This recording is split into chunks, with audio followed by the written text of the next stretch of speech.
Hey guys, Kyle the Death Knight of Anime here, and I'm bringing you it's my review of Eden Zero Chapter 38. I'm so sorry this one's like pretty much a day late, guys. Things were just kind of odd yesterday. Like I checked up on Manga Rock and I realized that the chapter had uploaded like in the afternoon yesterday. It had uploaded yesterday afternoon, but I I don't know. It was just a very weird it was a very weird day that day. So and plus I was doing shopping. I was doing it was the monthly shopping. So yeah. But anyway, let's get to the review. Like I said, Eden Zero, Chapter 38.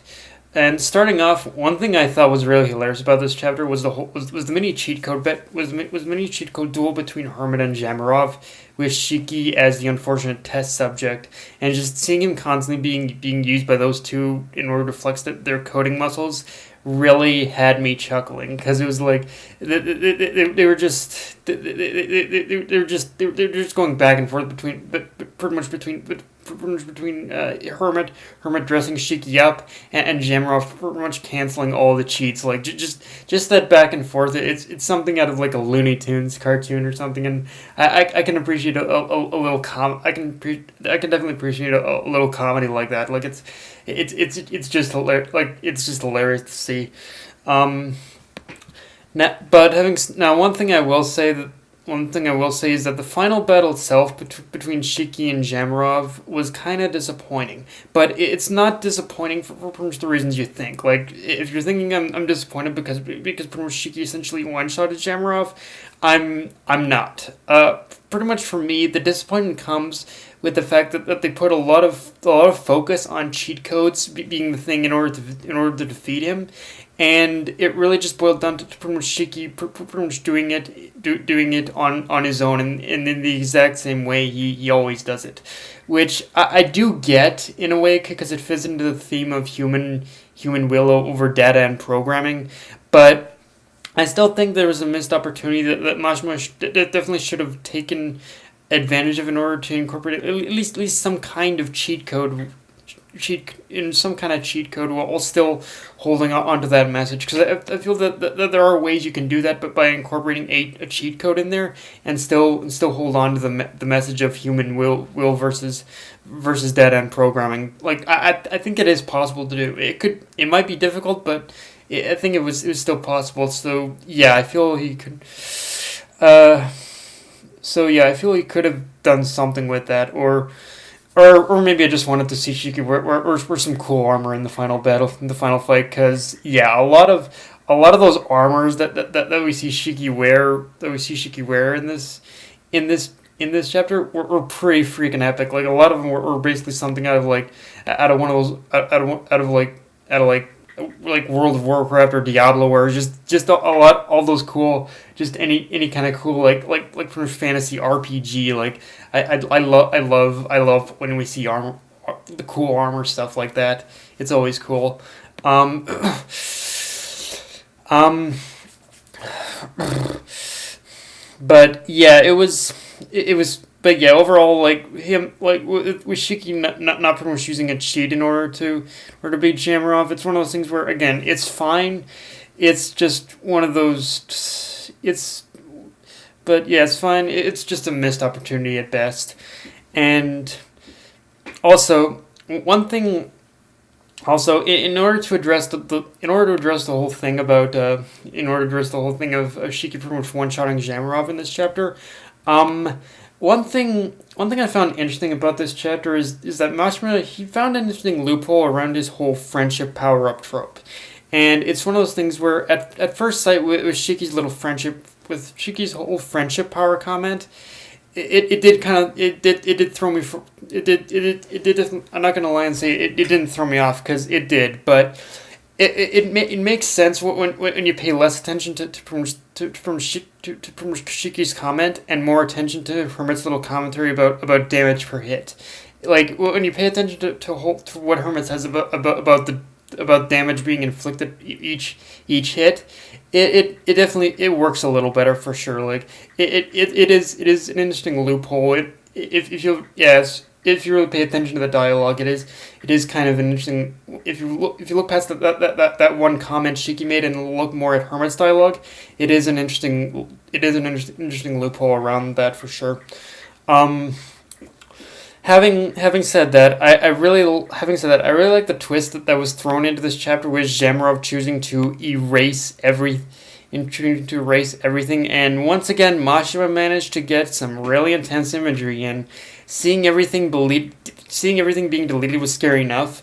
But for some reason, he must have thought that just seeing everything being erased wasn't scary enough. So let's throw in a little girl with sunken eyes, like pretty much like something out of The Grudge, and show very simply but effectively how she's suffering during the deletion.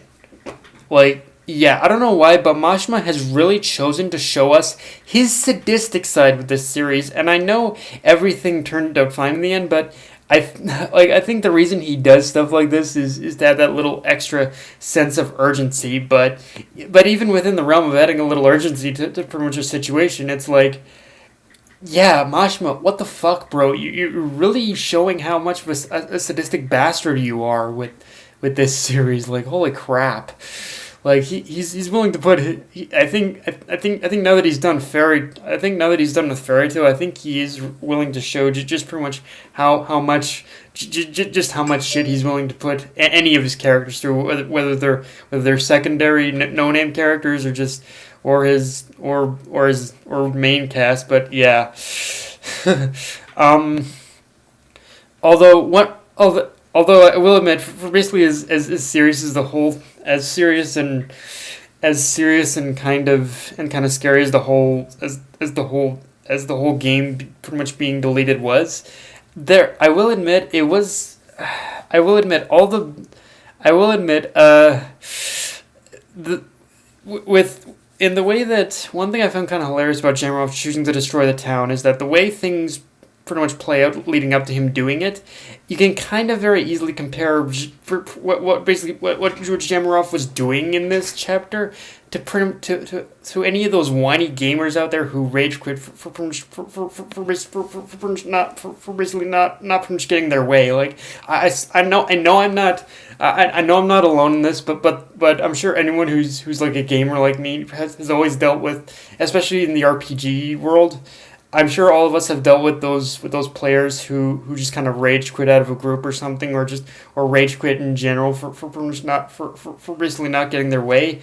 Well, yeah, that's kind of the comparison I made with basically Jamarov just kind of choosing to pretty much. To why Jamarov chose to pretty much destroy to destroy the entire game pretty much is because the dude just wasn't getting his way. It's kind of hilarious if you think about it like that. And with this chapter, we're for the most part finished with this arc, and to cap it off, despite how Hermit is still giving Shiki the cold shoulder at the end of the chapter, I think it's more than likely that she's going to join Eden Zero at this point. In fact, Mashima kind of gave it away a little too early. I guess you could say that there are other times that Mashima has given it away, but Mashima he definitely gave it away a little too early with this. With this chapter, when you look at the earlier pages and you see that little panel of Hermit's shock face when basically Shiki just decides to make that little declaration that NPCs are alive. So I think we can. So yeah, I think it's been kind of spoiled to us that Hermit is going to join at the end. And I think we can chalk up a lot of her cold behavior at the end of this chapter to a lot more of her being a bit of a sun. Now here's the thing too. I don't expect an explanation right away. And here's the thing. I don't have a problem with Hermit joining at this point. I don't. I think it was going to be inevitable anyway. I came to realize it was going to be inevitable anyway. But the thing is, and I don't. The thing is for me, I don't expect, and I don't even expect an explanation right away. But if Hermit does join, but by pretty much the next chapter, then one thing I definitely want to learn is exactly at what point she pretty much started to distrust humanity. Like, again, I don't think we're going to get it right away, but we're probably going to get like a little Cliff Note version or something. But that's one on my list of things I want Mashima to kind of cover. I want to learn why in the first place that she became so, at what point and what caused her to pretty much have that distrust in humanity to begin with. I definitely still want to learn that. But yeah, guys, that's pretty much my review. If you enjoyed the video, like, comment, subscribe. Follow me on Twitter, Facebook, and Mr. Crunchyroll. Dead Knight of Anime, signing off. Later, guys.